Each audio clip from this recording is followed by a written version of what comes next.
out the park. Hit him with a strike. From the national anthem to the bottom of the night. I've been slendy, ego, slendy, ego, slendy, ego, slendy, ay. You already know what's up. What's that? Another home run. But you know the job ain't done till we hold that trophy up. Hey. What's up, everybody? Welcome to episode 450 of the Talking Friars podcast and YouTube show. Ben Fadden with you here. It is August 19th, 2023. And is the Padres season over? I think that's a big question to ask here tonight. Padres, they lose both games of the doubleheader today to the Arizona Diamondbacks. They lose the series to the Diamondbacks. And they have lost 5 games in the last 8 days to the Arizona Diamondbacks. 5 games, I think, in the last week, maybe, actually. So, yeah, things are not great in Padres land. There's what ifs, warning track balls, unlucky. We can say all that, but the bottom line, what matters the most is where the Padres stand in the standings. And the Padres in the standings, I believe, are now 6 games back, 5.5, 5.5 games back of the final playoff spot. And this was what could not happen, absolutely could not happen to the San Diego Padres, is what happened in this series to the Dbacks. I would have taken a split, split the doubleheader today, take 2 out of 4 in the series, but they could not lose 3 out of 4 to a team that was ahead of them in the wild card standings. This was their opportunity, one of a couple big opportunities this week. Dbacks, Marlins, one of their opportunities to make up ground against a team that was ahead of them, obviously, in the wild card standings, and the Padres failed at capitalizing on that opportunity to do so. The schedule allowed them to get right back into this race, and instead, they lose this series. So, a lot to talk about, obviously, the 2 games here, this doubleheader that happened today. I already hit on the other games in this series, but we can touch on those. And obviously, big picture, where the Padres stand right now. Is the season over? I think I'm going to get a lot of thoughts on that in the live chat. I'm probably going to get a lot of comments on that, those that are watching on replay. And if you're listening on the podcast platforms, I'm sure you will let your thoughts be known on social media or in the comments if you go to YouTube as well. But yeah, Padres 59-66 after this series. They're 4-6 in their last 10 games. Run differential's great, plus 57, tremendous. But that's not what gets you into the postseason, And the run differential means nothing for this 2023 San Diego Padres team, other than letting it be pretty clear that this team is inconsistent. Those good games, they have the ability to score 10 runs a game, but then there's games like tonight where you get 1 home run from Xander Bogaerts, who has had a down power season, right? I know he, obviously, with the wrist, it's hard to have a lot of power. But again, the fact is that he's had a down year, down power season as well. He's not known as this big power guy, but it's still down for him, right? Got off to a great start, and then the injury happened. Get 1 run. You get nobody in scoring position. Up until that post-game reaction, I said post-game reaction that I put out on YouTube, kind of, because it was a post-game reaction technically because the game was over already, but the game actually hadn't officially finished, if that makes sense. But it was the 8th inning. The game was over. And my main takeaway, obviously, was I think the season is over. And it was a big opportunity that the Padres, again, could not capitalize on here. And when the top of the lineup performs as poorly as they did results-wise tonight, you're not going to win a bunch of games. Ha-Seong Kim 0 for 3, Tatis 0 for 4, Soto 0 for 2. We'll get to Soto here in a minute. Manny 0 for 4. The bottom of the lineup, after Manny, Bogaerts, Crony, Sanchez, Gamble, Grisham went 0 for 2. But those guys, they all had at least 1 hit. But the top of the lineup, your best guys, they go 0 for. You're not going to win a lot of games like that. And that's been a big story in this Padres season, is Padres key players just underperforming. Or if they're not underperforming, maybe if you look at the season as a whole, they're they've been disappointing at times for sure. They haven't been consistent enough. And that's when we look back at this 2023 Padres season, that's one of the things that we're going to bring up is the inconsistency, the disappointment of some of the Padres stars. So we'll get to these two games. We'll get to your thoughts. I'll get to your thoughts in the comments. If you want to join the show, I give you the opportunity every live stream. You can click that link that's pinned up at the top of the chat. Reminder code Talking Friars, $20 off your SeatGeek order. BreakingT.com. Click that link in the description. Great San Diego sports swag, Padres, Wave, Aztecs. We'll get to the San Diego Wave. They had a great match tonight. We will get to that here near the end of the show. And the Loyal also played tonight. I want to actually check on what the chat is saying right now. I'll get to the rest of it, but just some right off the top here. J-Fly, pathetic, uninspiring offense, most anti-clutch team. Yeah, I mean, most of the time it's been anti-clutch. I mean, you could look at the game yesterday and you wouldn't say that. Yeah, one step forward, two steps backwards.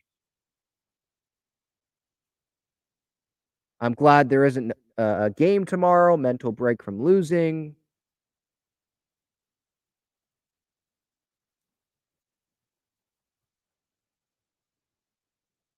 Yeah, J-Fly again. Boring offense most of the time. Bob Melvin in here. It's over, bro. Yeah. All right. So yeah, a lot of Padres fans obviously in the chat here don't have much optimism, and why should you, right? You look at the sample size of this season, how they have played this season. It's been a lot of inconsistency. The 0 whatever it is in extra innings, I think 0-10. The bad numbers with runners in scoring position, they were the worst in baseball for a lot of the time this season. The run differential, and you look at the record, and it's just totally, it doesn't line up, right? But if you watch the team every day, you realize, no, it does line up. The run differential just shows you part of the problem, the team's inconsistency, you know? Like yesterday, I know they didn't score 10 runs, and they were getting no hit a lot of yesterday's game, but they scored 4 runs yesterday, and it was one of those where the Petco Park crowd was very energetic, especially when the Tatis home run happened, and it looked like, wow, that could, if you didn't tell me what game that was and you just showed me the Tatis bat flip and the crowd behind him, you might think that that's a playoff game. And then today comes and they lose game 1, and then game 2 rolls around, and Darvish, I think he gave the Padres a chance, kept them in the game, and he got a little bit unlucky. I will say that, and some might not like me saying that, but I think that is the truth. I mean, he got a ground ball, 1 run would have scored, but Crony makes a bad throw. Some would say Manny should have picked that. Like, he did get a glove on that, and he's made some tougher plays than that before. So maybe it's on a little bit. It's on both of them probably a little bit, but I'd say Crony more. You just have to make a better throw. He would tell you that. So, yeah, an error there brings in an extra run. And then there was a blooper to right that scored. Was it 1 run or 2 runs? It scored at least 1. Just not a lot of hard contact, at least on the impactful plays that ended up scoring runs off of Darvish tonight. And he didn't go long, obviously. He go 5 innings tonight? Like, it wasn't a super impressive. Yeah, 5 innings. Gave up 9 hits. Wasn't a super impressive outing, but I think he still kept the Padres in the game. If the offense would have showed up a little bit, again, they ended up finishing today 0 for 3 with runners in scoring position, but through the entirety of the game, when it was actually a game and the game wasn't over after that grand slam by Moreno off of Martinez, they didn't have any runners in scoring position. So there was no offense from this Padres team except 1 swing by Xander Bogaerts on a hung breaking ball. And you keep waiting. Maybe they're going to turn it around. Maybe you're seeing good signs, sweep the Rangers, but then what happens? Win a good series against the Orioles, the last 2 games of that Orioles series, but then they follow it up and play baseball that doesn't make you believe in this team. And so, no, I don't believe in this team. And even after the Orioles series, I was like, there's a lot of work to be done. Like, this was a great series. Props to them beating one of the best teams in the American League, just like they did with the Texas Rangers. But what's most important now is this next week against the Dbacks, which sucked, and against the Marlins. But now, I mean, let's be honest, is this Padres-Marlins series super crucial? I think some players would say, yeah, it's crucial because it's still only August 19th is what they would tell you, and they think that there's still time, obviously. But even if the Padres sweep the Marlins, maybe some fans would start to believe more. But again, that's one series. That's a small sample size. They've had sweeps before. And that would only bring the Padres, I think, to what? They're 5.5 back now. They're 4 games back. So, yeah, they'd still be a game behind the Marlins if the Marlins got swept by the Padres in this upcoming series starting on Monday, assuming that Monday's game is played then. And the Marlins, they're not playing great baseball. They have a negative 40 run differential for anyone who cares about run differential, which I don't anymore, with this Padres team, especially this season. But yeah, they just played the Dodgers. And so maybe the Padres are getting the Marlins at the right time, but I don't even really care who the opponent is now. It really is about this Padres team. And they themselves have to play better baseball.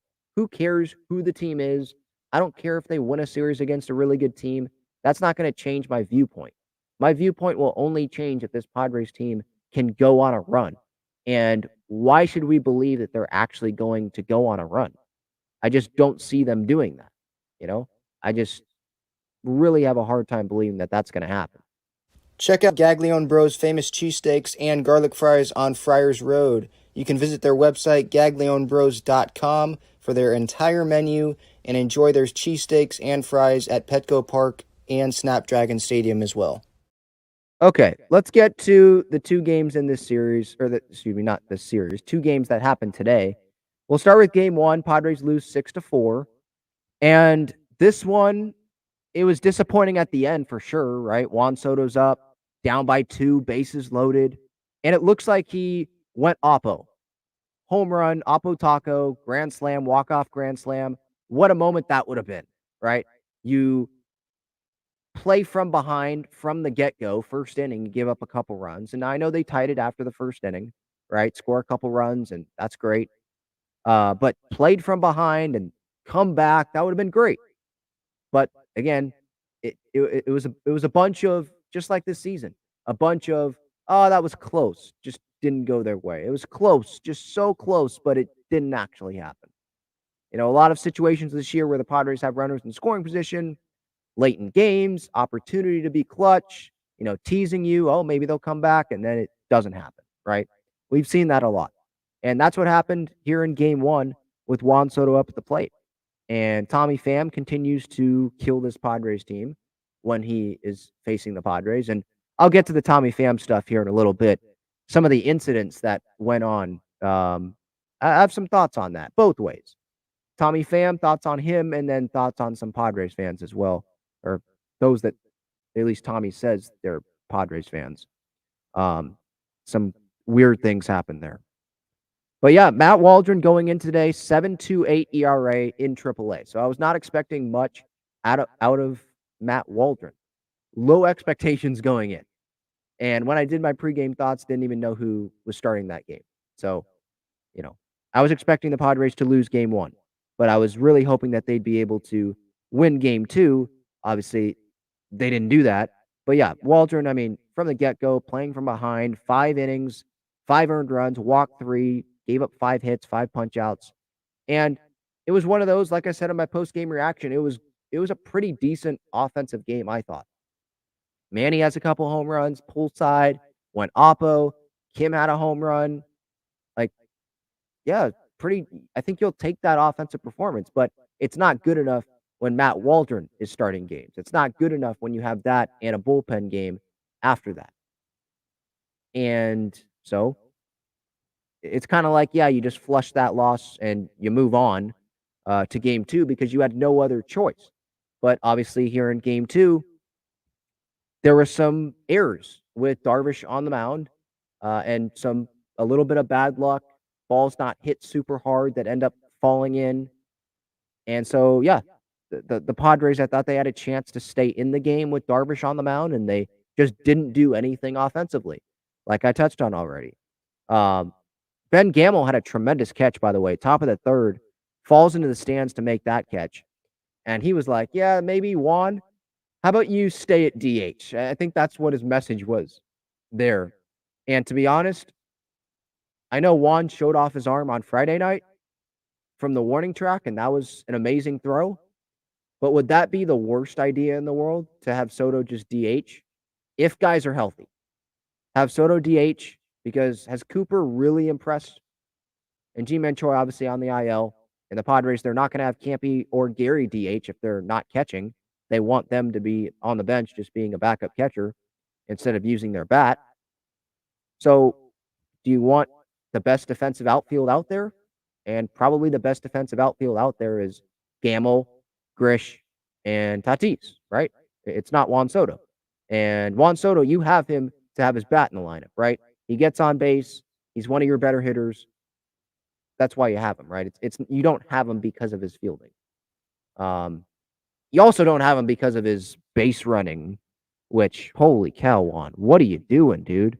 Fourth inning, must have thought there were 2 outs because at least on the camera angle they showed on MLB San Diego Padres channel, whatever it's called, when it was like the solo shot, the solo camera shot on Soto.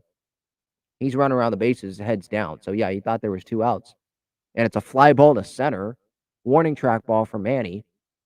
And that's one of those where Soto should be like halfway, and he'll have plenty of time to get back to first base because the ball's hit so far, right?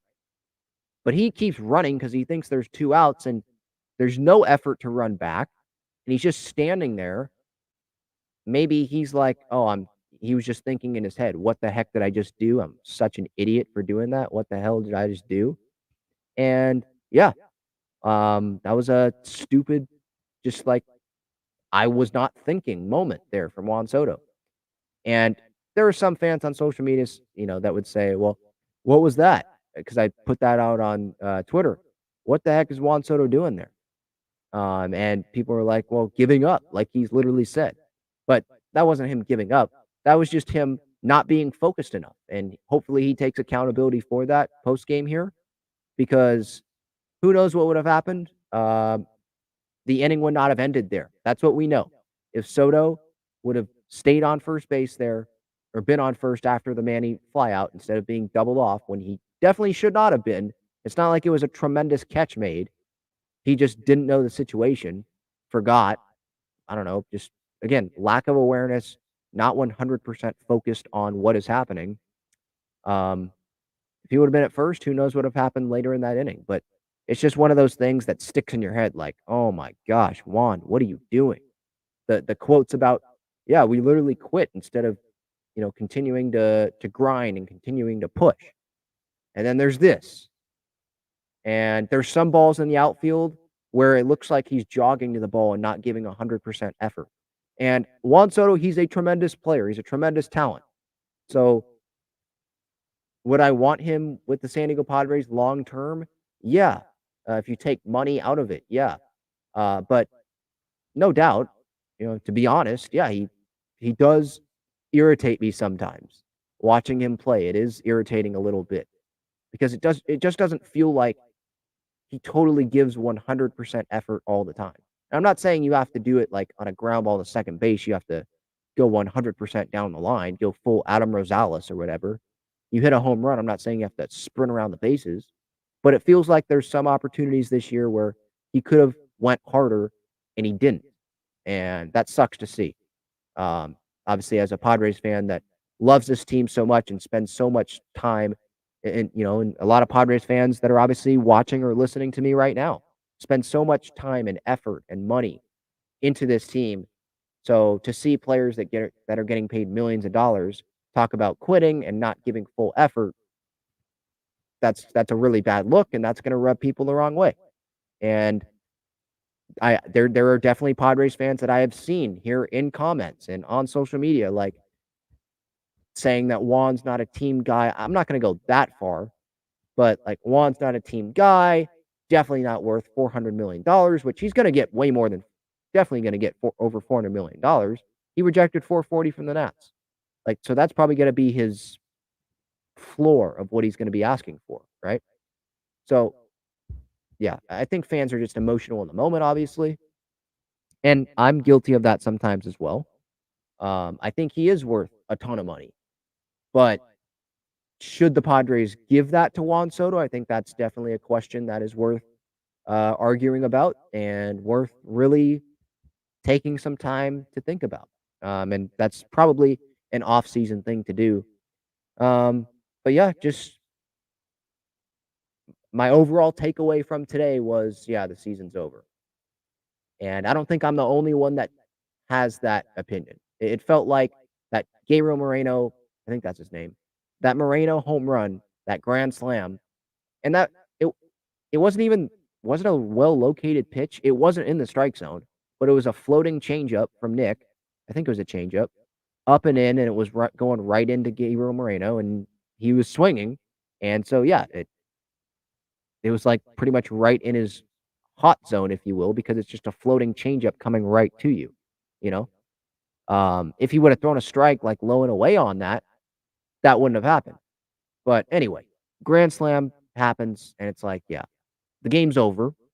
And now in your head, you start to process, okay, so now they've lost both games of this doubleheader. They've lost the series to the Dbacks, and they've lost 5 games to the Dbacks in like the last 8 days. And the Dbacks are a team that are ahead of them in the standings. And then you're processing, well, that's just more time that is ticked off the calendar. And now instead of being 4 or 5 games under 500, they're 7 games under 500. Remember that when they were 1 game under 500, they were so close to getting to 500, and look how far they have fallen since then. I mean, just think about that. And so now Miami, Arizona, Cincinnati, Chicago, San Francisco, Philadelphia, obviously, all of those teams are ahead of the Padres and have a better shot, obviously, of making the postseason over the San Diego Padres. And the New York Mets, think about this. The New York Mets, who sold off Verlander and Scherzer and Tommy Pham and Mark Canha, like, they're not trying to win this year. They're not trying to win next year. The front office has said that. They said that to Max Scherzer. They are a half game back from the Padres. The Padres are closer to the Washington Nationals than they are to a postseason spot. And we know the Nationals were never trying to win this season at the big league level and, be a postseason contender. The Pittsburgh Pirates are only 3 games back of where the Padres are. So they're closer to where the Pirates are at 55 and 68, closer to where the Pirates are than to a postseason spot, where the Cubs sit right now 63 and 59. So I don't know how you still have hope in this Padres team. The sample size is already huge, and time keeps ticking off of the clock, and the Padres continue to prove they can't win ball games consistently. They can't go on a run. They just don't have it this year. Talent has underperformed. There's been injuries. There's been lack of urgency at times this season. It's just not going to happen. And I think we have to accept that reality. We're going to continue to watch the games, but I just don't want fans to have hope in this team because you're going to get let down. I hope I'm wrong, but I can pretty much guarantee that I'm not going to be wrong, and it obviously sucks to say. All right. Quick break, and then I'm going to get to the chat. I want to tell you about the best and easiest way to play fantasy sports. It's Underdog Fantasy. They have great pick'em games and best ball tournaments. In pick'em games, just pick higher or lower on 2 to 5 players' stats, and you can win up to 20 times your money in a single night. You can go cross-team, cross-league, and even cross-sport. Best ball revolves around the draft, which is what every fan loves the most about fantasy, and it eliminates the hassle of having to manage your roster all season long, resulting in a fun and easy fantasy product.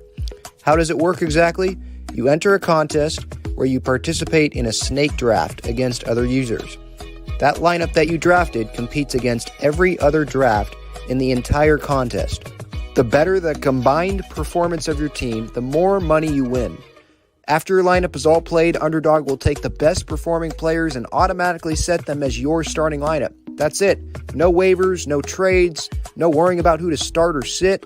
After you complete your draft, your part is done. Underdog Fantasy offers best ball in a variety of ways, including daily contests, weekly contests, playoff contests, and season-long contests. You can either enter into these and compete against thousands of other entrants for huge prizes, or, if you'd like, you can enter into a private draft with friends and family to compete for a smaller prize pool. Underdog keeps it super simple with their easy-to-use website and mobile apps. Sign up now by clicking the link in the description or by using the promo code TALKINGFRIARS, and you'll double your first deposit up to $100 in bonus cash when you make your first deposit of $10 or more. So if you deposit $100, you get $100 free. If you deposit $10, you get $10 free. I just saw that Anderson Espinoza, by the way, in AAA, totally random, but he just threw 7 shutout innings, I think, tonight. So that got my mind thinking, like, might as well try him at the big league level at some point this season, right?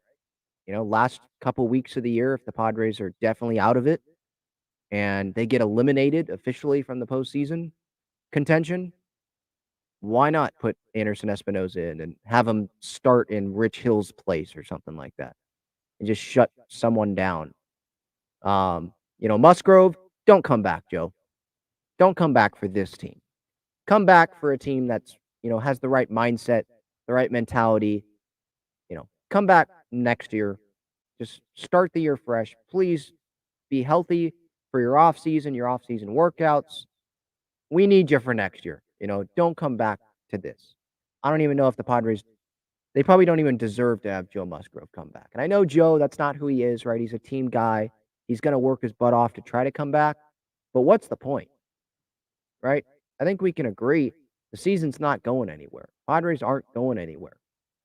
So don't come back and risk getting hurt and then setting your offseason back and maybe not even being ready to start the season because it's the shoulder, right? So really, don't risk it, Joe. Okay.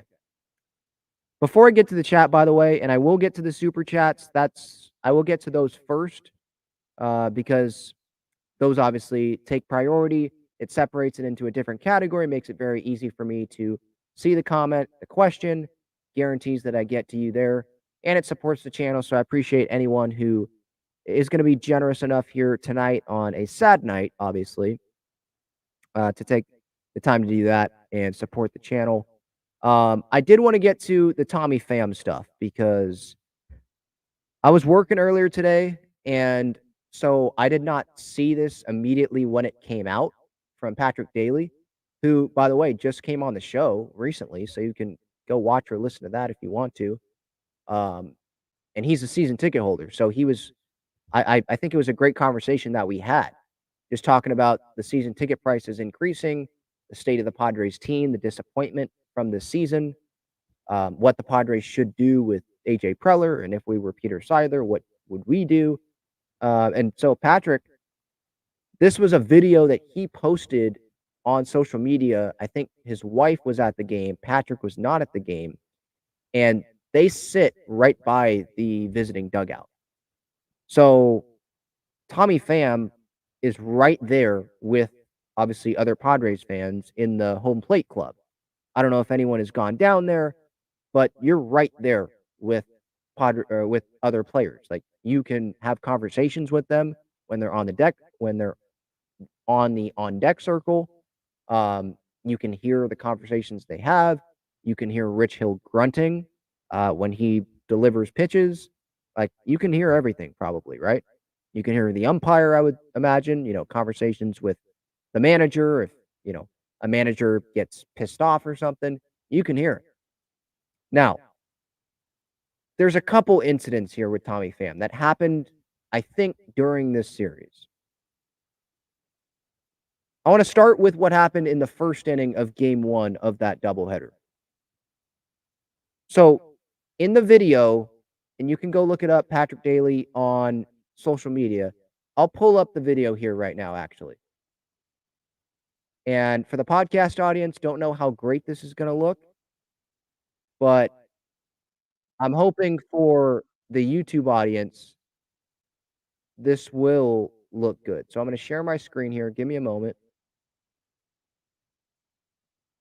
Okay, here we go. So here's the video. Hopefully, you'll be able to hear this. But Tommy Pham was not happy that a fan, an old white guy, I guess, according to Tommy Pham, was calling Tommy Pham a piece of S. And so Tommy Pham came back and called this guy a piece of S, or maybe it was a woman, called them a piece of S, and said he's not the one who's a piece of S. Here's this. You called me a piece of shit. No, I did not. No, he didn't. Straight up. He ain't gonna be disrespectful like that. I got witnesses. You disrespectful. Piece of shit. You're not a piece of shit. Go strike out. Go strike out. It's always funny. We always got a white man. A white man feel like he can disrespect now it's people race. some kind of way. Now it's no, because race. you know what? A black man or a Latin don't do that shit. It's race. That's exactly what it is. Wow. So there's a lot to unpack there, obviously, right? A lot to unpack there. Tommy Pham plays the race card there. And while action is going on in the game, while his teammate is up at the plate, Tommy Pham is having his back turned towards the action and talking with a fan. And I get it. If someone called me a piece of S and I was on the on-deck circle, I probably wouldn't be happy about it. But I've always had the thought of, dude, you're getting paid millions of dollars. They're paying, maybe not to watch you, to come watch you specifically, but they're paying to come watch baseball, and you're getting to play in that baseball game. Just tune that noise out, because you replying to the fan and calling him a piece of S or her a piece of S, whoever Tommy was talking to, I don't think that's going to make you look good, right? It's only, I don't think there's, some people on social media might like it and be like, oh, he clapped back at him. But I don't think that's a great look for Tommy. If he would have just sat there, and I know it's easier said than done, but just sat there, stayed quiet, stayed focused on, his job, being ready to face the Padres starting pitcher, right? He was on deck instead of his back was turned to the action. Like, just try to tune that out, and it probably wouldn't be going viral because there would have been no response to it. And now I think two things can be true, right? Tommy Pham, I don't think he should have responded to the fan, or I'll give him this. You can respond to the fan, but don't call him a piece of S and say that you're not the one that's the piece of S. You're the piece of S. Don't do that. I think he should be better than that. And then also, the fan, why are you doing that to Tommy Pham?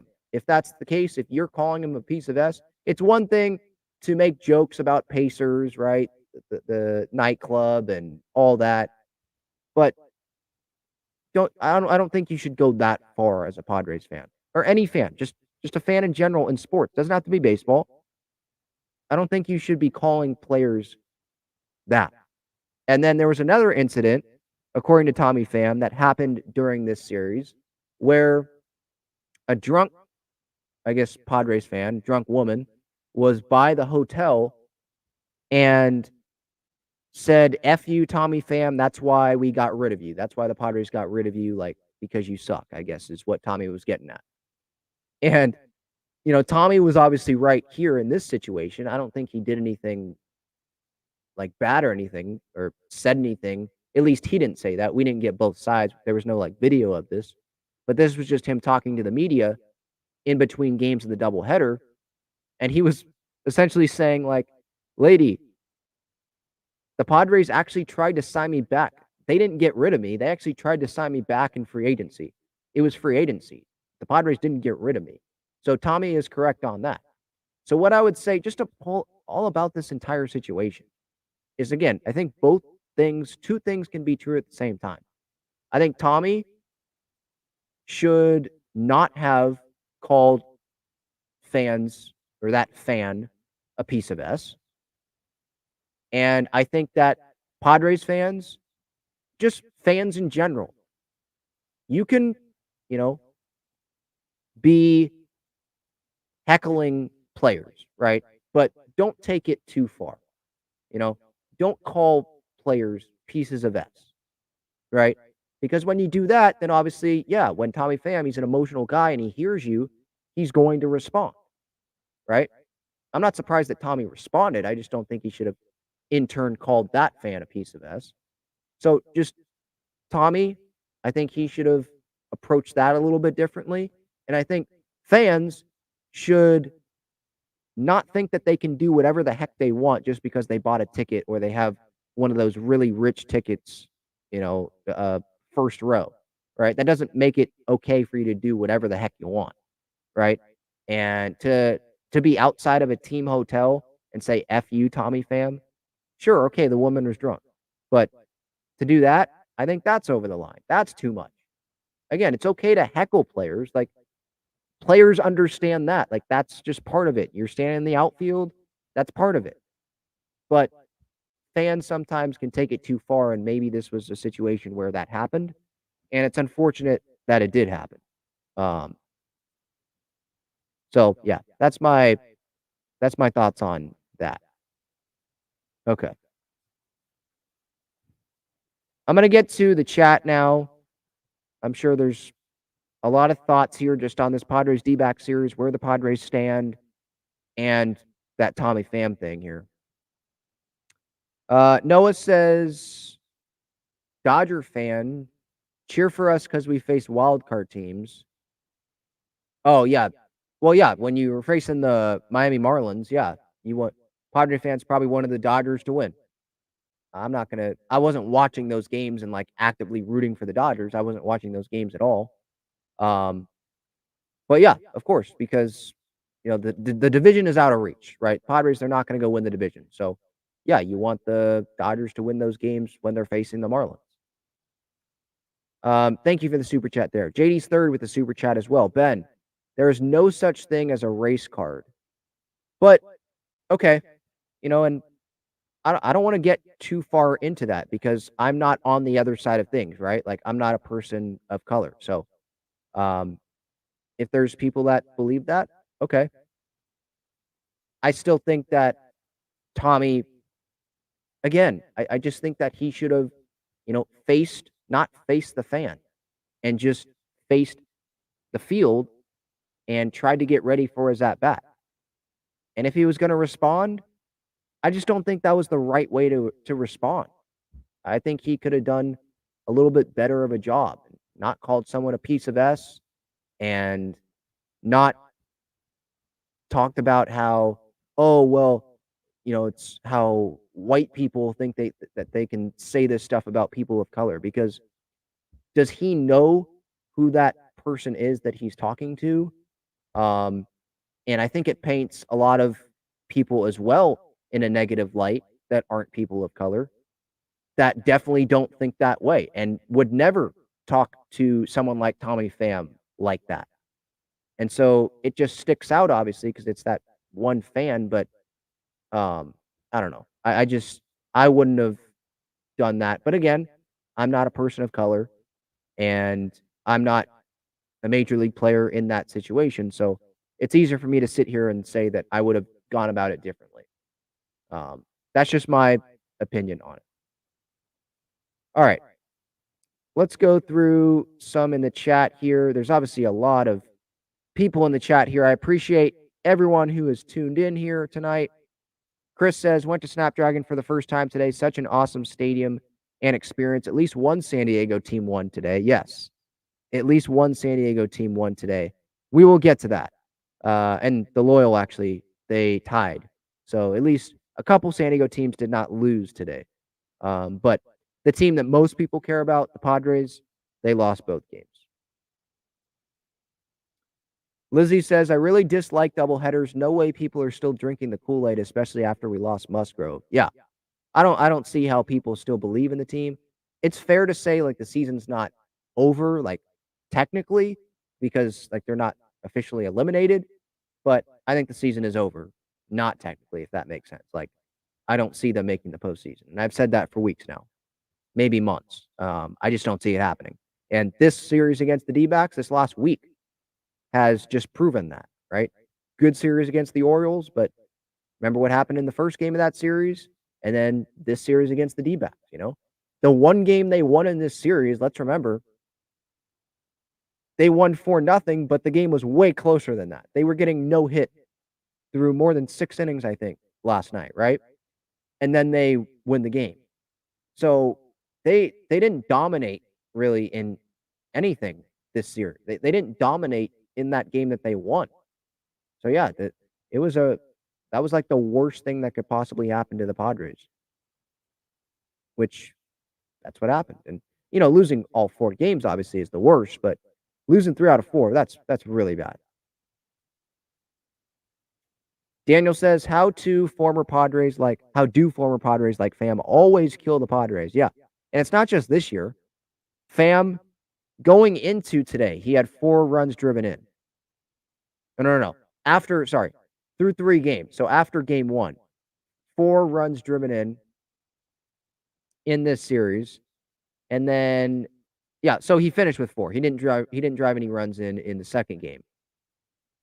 But yeah, it's not just this year. I mean, go look at the Reds last year, right? Remember when what happened? What happened? Was it, I think Tommy Pham, didn't he homer in all 3 games when the Reds came to San Diego? Something crazy happened with Tommy Pham and the home runs against the Padres, where it was like first inning of every game in the series. I forget what it was, but it was something crazy last year. Now that I'm thinking about it, now I want to look that up because, yeah, it's not, getting back to Daniel there in his comment, it's not just this season that Tommy Pham has crushed the Padres. Ever since he departed, that's what it feels like. Okay, I'm going down to against Cincinnati last season. Where is it?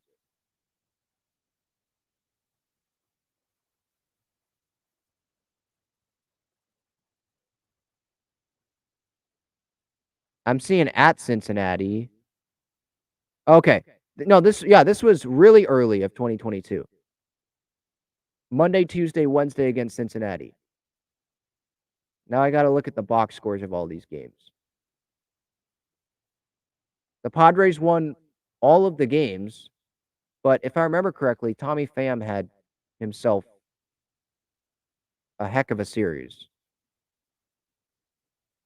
So first game of the series, he went 3 for 4. I think he hit a home run. Yeah. He homered off Shamanaya in the first inning. Then in game 2, he also homered. That one was off Joe Musgrove. Excuse me, he hit 2 home runs in that game. First inning off of Musgrove. I think. It says 2 here.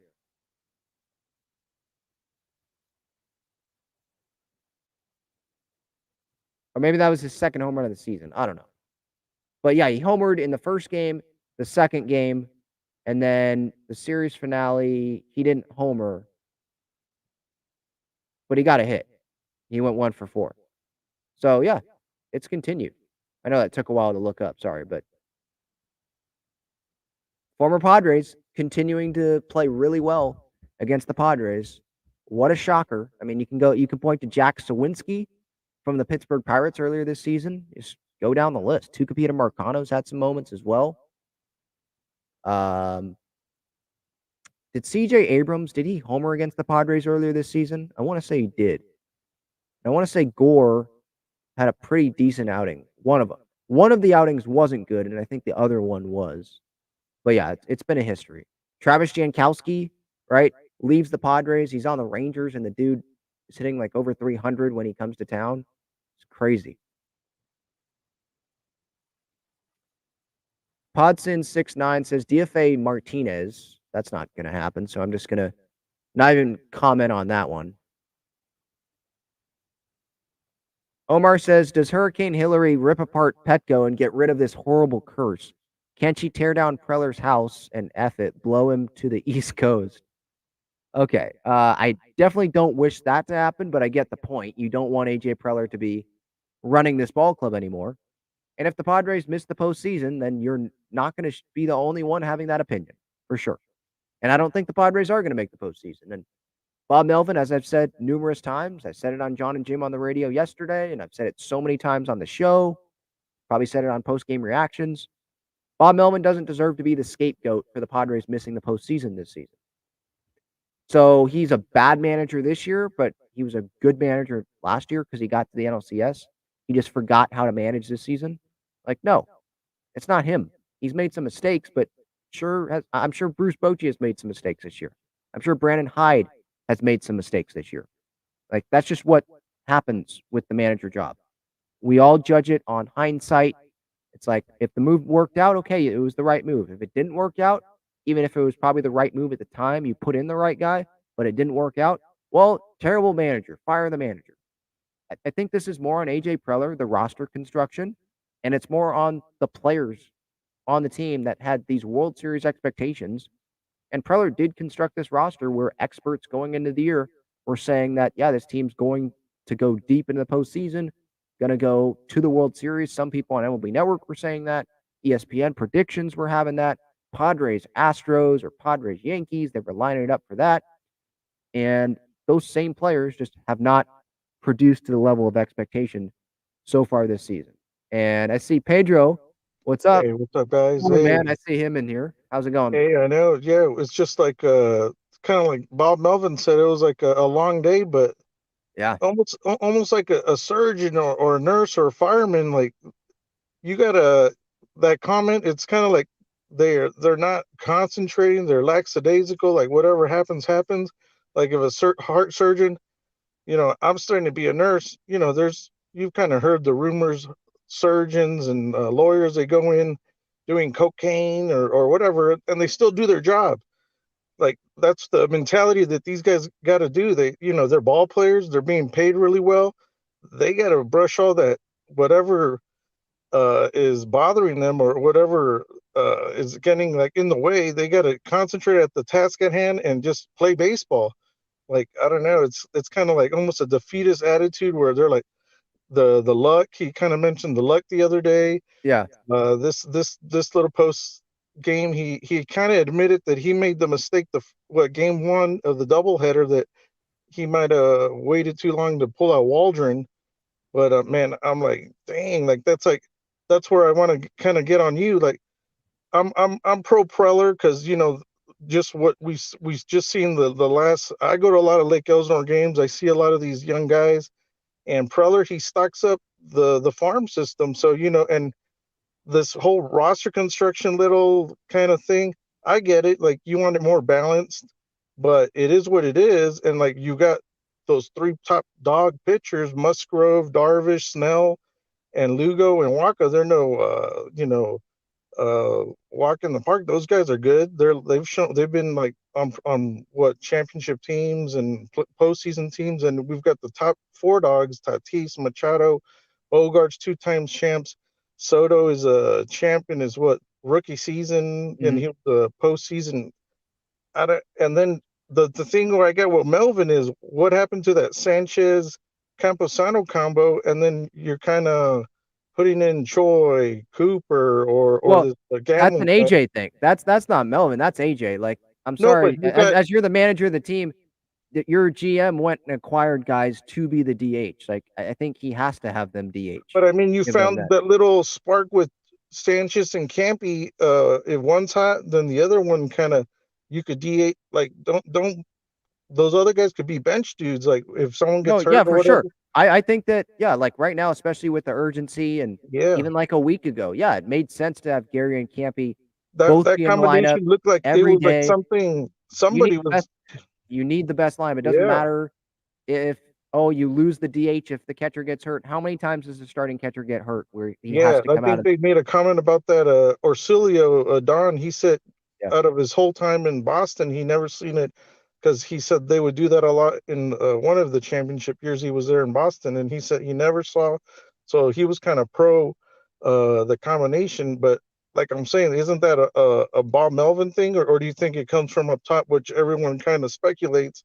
They're like kind of, but Bob is an old veteran manager where he would stick up for him. So that was kind of the pros and cons of Melvin. He was analytical and old school, and then he Yeah. would stick up for himself. He wouldn't let Preller walk all over him. So that's where I'm like, kind of, I don't buy that. He's also someone that Yeah. likes giving guys at bats. But again, this isn't the time to do that. Yeah, Like like the if you're not Carpenter thing, performing, like, dude, don't just put Campy, Sanchez, or four dudes, and then let it roll. Like that, like yeah.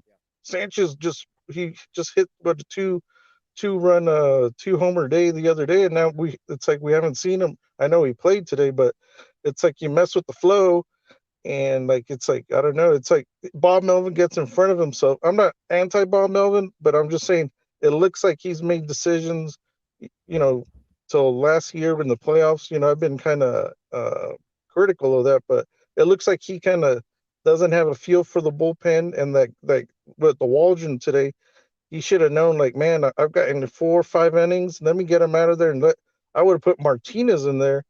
But I don't know if he was saving them for this second game with like saving the grade A Yeah. bullpen guys for Darvish. But one last thing I want to say is that Soto thing that kind of shows you that I don't know. Isn't that the second or third time he's done that this year? Kind of from the I back, think so. right? There's It's been like some weird ones where it's like, I'm are like, dude, are is you that? 100% locked into what's going And he on? was And DHing. He was didn't have to worry about the field stuff. So like, I'm like, is that?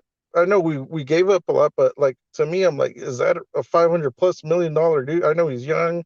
He has all the nice little stats, and the OPS is above 900. But I'm like, dude, it's like the field, the base running, the mental mistakes. Like, I don't know why Bob Melvin. I know the Tampa Bay, he's taken out a couple of guys for not hustling or making the brain fart decisions. I would have liked. I know it's Soto, and you want to resign him, but you got to kind of put like like an example. Like, dude, let's kind of nip it in the bud. But I just want to leave it at that. And I get that yeah, viewpoint, but like I think that's something more for like if it was June with I know, right? Soto, like you need him you need to I get don't. the at I bats. think You they're need like him in there. they're too diva where they'd get butt hurt, and then they're like, I don't want to come back to San Diego because you kind of showed me up, kind of deal. But I don't know. But It just that's felt like I don't know about you, and you can yeah, answer this, but yeah, it just felt like when Soto flew out at the end of game 1, yeah. it just felt like, okay, it's done. Like there's just Oh, no the Grand Slam thing, and yeah, we didn't need the Grand Slam, right? We just needed a little slapper where right. I don't know, like it seems like a lot of the guys uh they're either too scared to be the man, and they're like, well, I did my part, I walked, I'm on base, here's the baton. It's almost like they're afraid to, and these are the superstar dudes, so like that's where I'm kind of like, they sometimes do it, and then like the Tatis thing on Friday night, like, all right, he did it, but like when they're in that moment, I think they kind of mentioned it on the radio with Sammy Levitt. He kind of said there was like I think AC said it in an article that the core guys, when they're in that runners in scoring position to kind of tie or get a lead, they're like, it was like some ridiculous stat, but it's just like we Well, still the got top of the time. lineup tonight, yeah, I mean, We still time's got running time. out. I'm believing. I'm believing, but it's like once you're mathematically out, they gotta, I don't know, take care of business right here with Marlins, and Yep.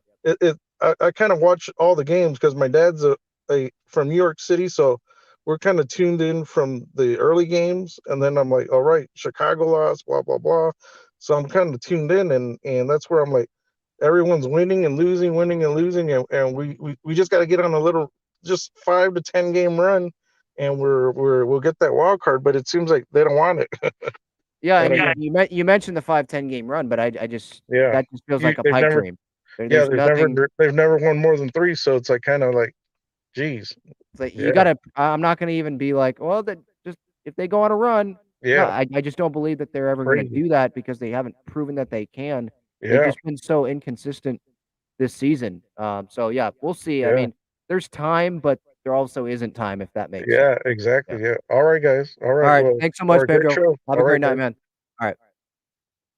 Yeah. We'll see how this season ends up. It was just a frustrating series for sure. Something that could not happen ended up happening, and They just keep digging that hole deeper, right? They were digging out of it.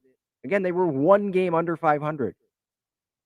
And now you sit here and there's 7 games under 500. 59 and 66. It's like can't take advantage of the opportunities during the games with runners in scoring position, all that, but then in the standings as well. Like they're giving you that chance. Like again, if you go on that run, if you were to go on a run and you had a really good series against the Dbacks, a good series against the Marlins, like you're right in it. So it's been like right there serving it to you on a silver platter, and they just didn't take it. They swiped the food off that silver platter. Like, no, I'm not taking it. It's just frustrating. Daniel says they need to trade Soto in the offseason. Well, I mean, come on. Do we really think they're going to do that? And they need to trade him in the offseason? I don't think so. They're trying to win next year. You don't trade Juan Soto. When you're trying to win, you don't trade Juan Soto. And I've been critical of him on this show. And I think that's okay to be critical of him, but at the same time, still realize how great of a talent he is and realize that he deserves to, or not deserves. The Padres need him to be on the roster if they want to go win it all, I think. He's just that good of a hitter. He's just that impactful.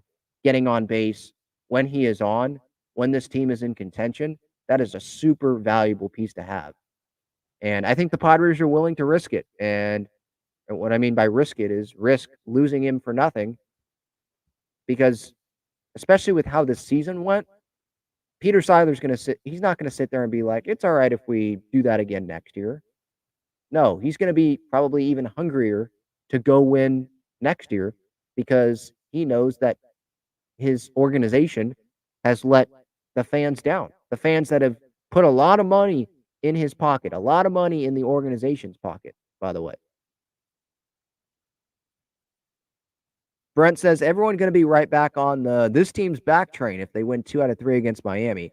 I disagree with that. Or if some will, that's just because they just want that optimism. They want to believe. So they're going to trick themselves into it and say, hey, look at this series against Miami. But I'm definitely not. It's going to take, I don't even know if one good week of baseball is going to, make me flip and be back into believing into this team. I'm so far down the road of I refuse to believe in this team. I'll celebrate the good moments and the good wins, right? Or, Friday night, right? Late in the game, Tatis with the home run. Like, I'll celebrate those moments, but then I'm going to look back. I should say, zoom out from a far out perspective, if this makes sense, and see like, well, even with that win, look at where they are in the standings still. That's one game. Sure, that was a big moment and Petco went nuts, but it was one game. And it's not like they made up ground or anything like that. And then they lose 2 games in one day to finish off a series loss to the D-backs. It's just up and down, or 1 step forward and 2 steps back. That's what it's been a lot this season for the Padres. Benjamin says the D-backs were debuting pitchers they literally just pulled off the street and called up from AAA in that game, and they shut down the Padres lineup. Well, you can point to yesterday. I mean, Fott, whatever that dude's name is, Brandon Fott, I think, had like a 6, almost 7 ERA entering the game, and the guy, no hits the Padres through more than 6 innings. Like stuff like that. I mean, didn't Graham Ashcraft with the Reds, he pitched really well against the Padres this season? Just no-name guys. And it's not just this year either. What was it, last year, I think? Or was it 2021? Where they got no hit by some dude on the diamond. Ryan, was it Ryan Nelson? I don't think it was Ryan Nelson. I feel like his last name was Gilbert. But it was in Arizona and they got no hit. I think Tommy Pham was still on the team because he was the last out. Yeah, so 2021. And I think it was in September.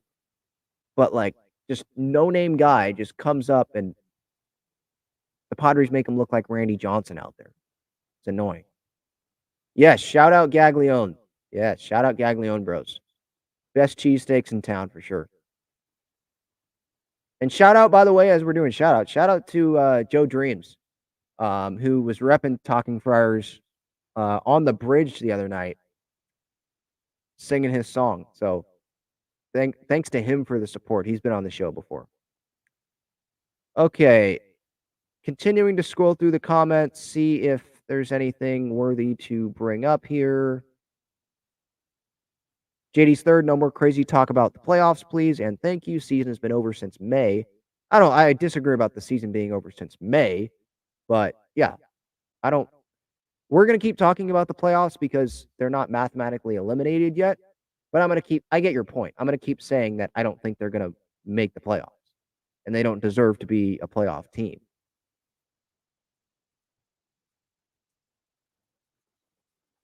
Brent talks about how he mentions Tigers, they bench Javi Baez for the same thing earlier in the season, but that was a little bit different because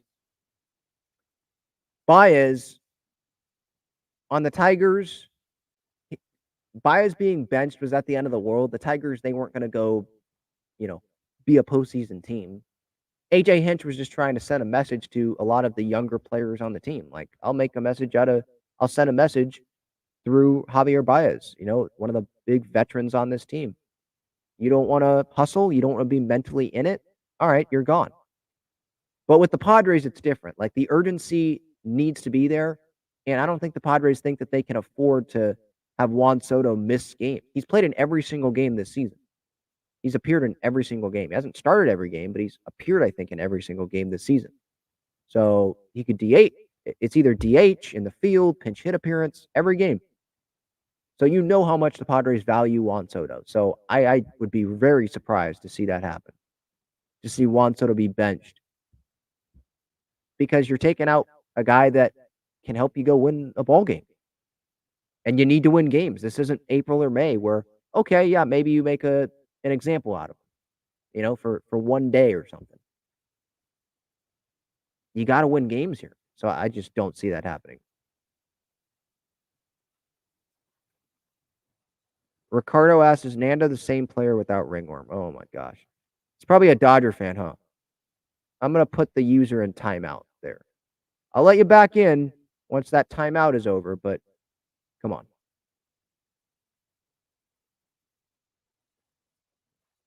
Continuing to go through the comments here. No, JD's third. I'm not doing a breakdown of the Dbacks Grand Slam. Not happening. Yeah, I am seeing that. A bunch of Dodger fans a lot of Dodger fans taking their time here on a Padres show. Interesting. I appreciate you taking the time to view the show and all that, but I don't know why you're spending your time in a Padres show with a bunch of Padres fans.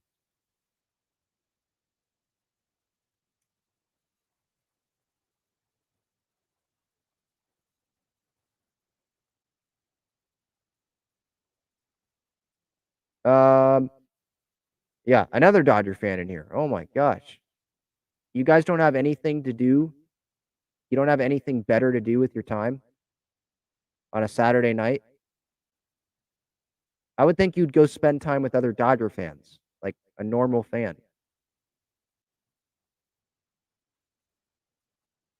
Okay. I'm still a little bit behind on the chat, and I'll get to that. But I did want to touch on what happened with the San Diego Loyal and the San Diego Wave. We'll start off with the San Diego Loyal. I did not watch this game, so I'm not going to get into it in depth.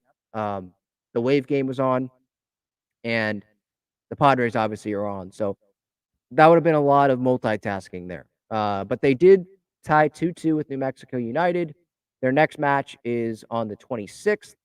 That one is not at home. They've had a bunch of home matches because they were on the road a lot earlier on in the year. Adrian Perez, he scored in the 4th minute. Toomey scored in the 55th minute. And then a couple goals, obviously, from New Mexico. And Lamont Butler, I did see Lamont. He showed up to the Loyal match. So that's cool that he's getting out there, continuing to get out there in the San Diego community. And then the San Diego Wave tonight, they won 2-0 over Gotham. And it was a night going into this where there were questions.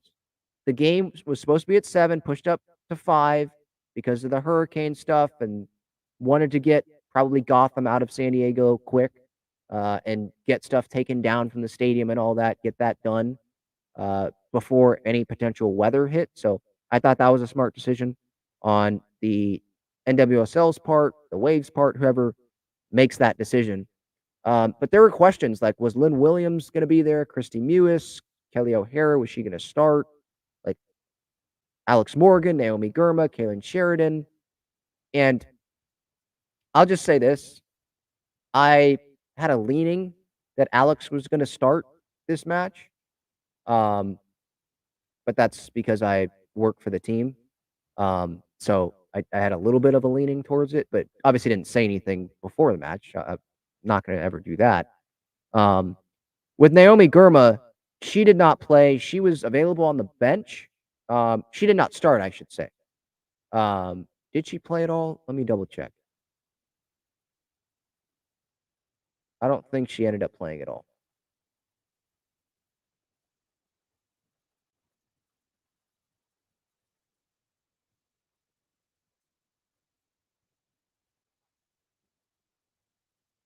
Yeah, Girma, yeah, she didn't play. Okay.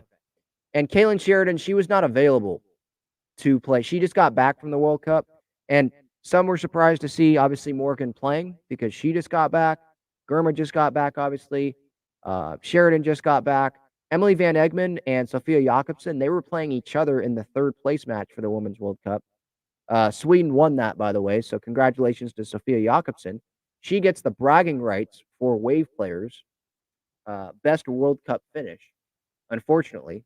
And nothing against Sophia Jakobsen, but I'm obviously a U.S. Women's National Team fan, so it sucks to have Sophia Jakobsen have the bragging rights.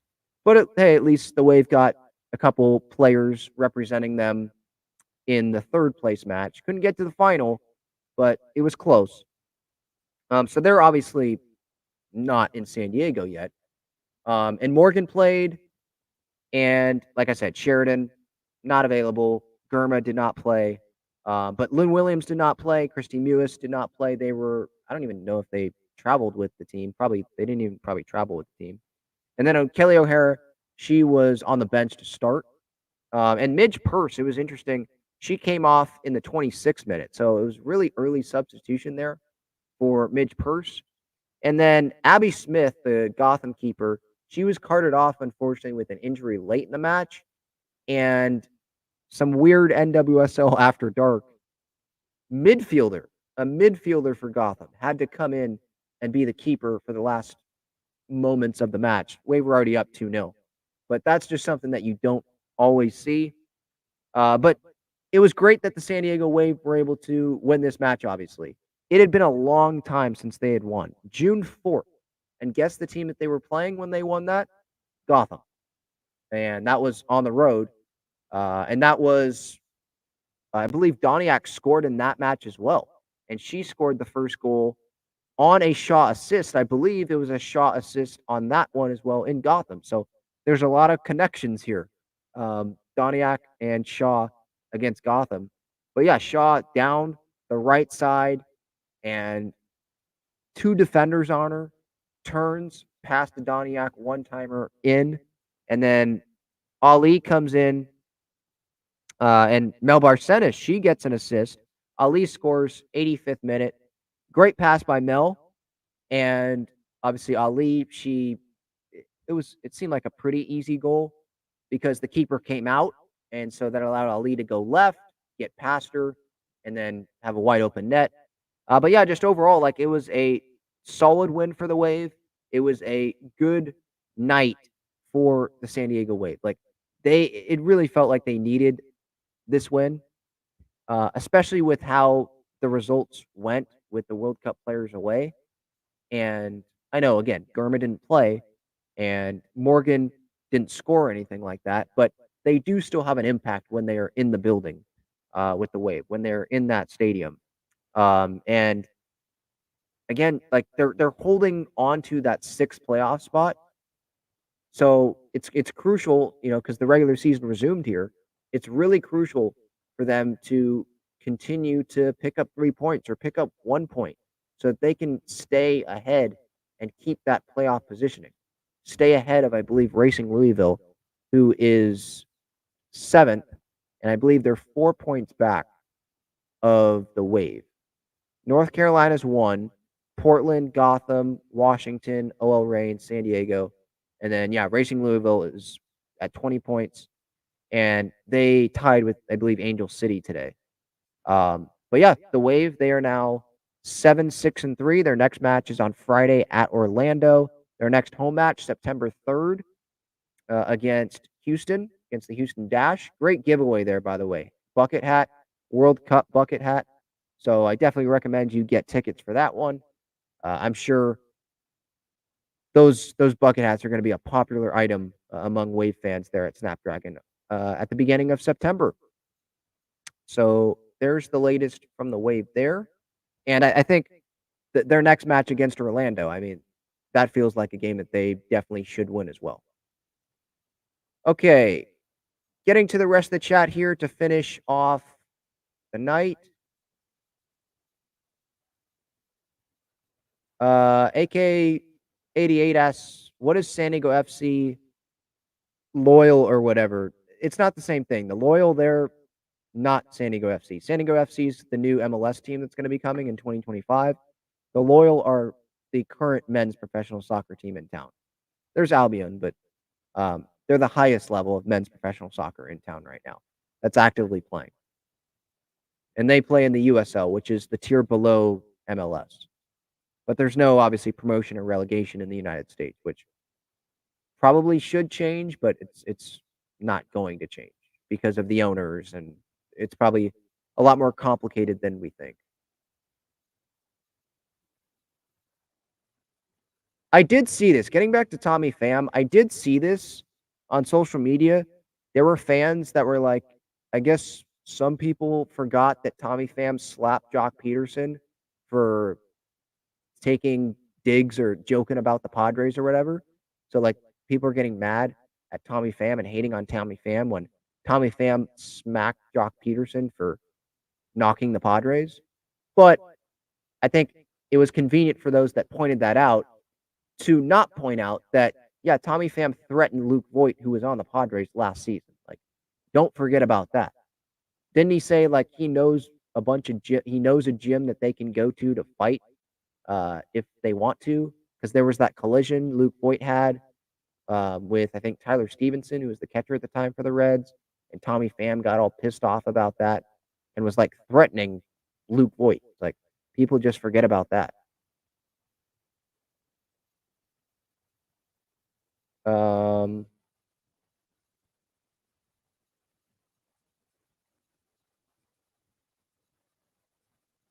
A lot of comments in here. Love this from Padres fans, but I'm not going to be able to get to all of these comments tonight. Just trying to get through, trying to see if any pop out here. And I don't think there was anything else that I wanted to hit on. I think I touched on all the topics. I mean, Ha-Seong Kim, I could talk about him every show. I mean, I thought it was really, I didn't notice, I probably should have, but I didn't notice how valuable of a season Ha-Seong Kim is having for the Padres this year. Kevin Acee put this out in his newsletter this morning. And this was entering, obviously, the doubleheader. Among Padres players, leads the team in average, 281, leads them in stolen bases, 27, second in OPS, 810, second in runs scored, 68. I think he's second in OPS behind Soto, and then second in runs scored behind Nando, and leads in F4 entering Friday, I believe, among Padre players. And among Major League Baseball, he leads the entire league in defensive runs saved with 17. And he's playing multiple positions when Manny's had to DH or there's been injuries. He's bouncing around. He was at the bottom of the lineup at some points this season. Now he's leading off, having an impact there. It seems like he always hustles.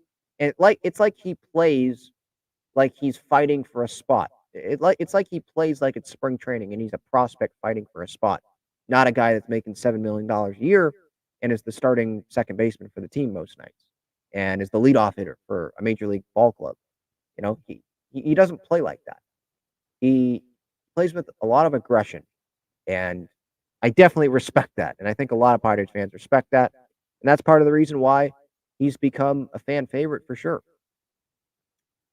All right, I think that's going to do it. Talking for Hours episode 450.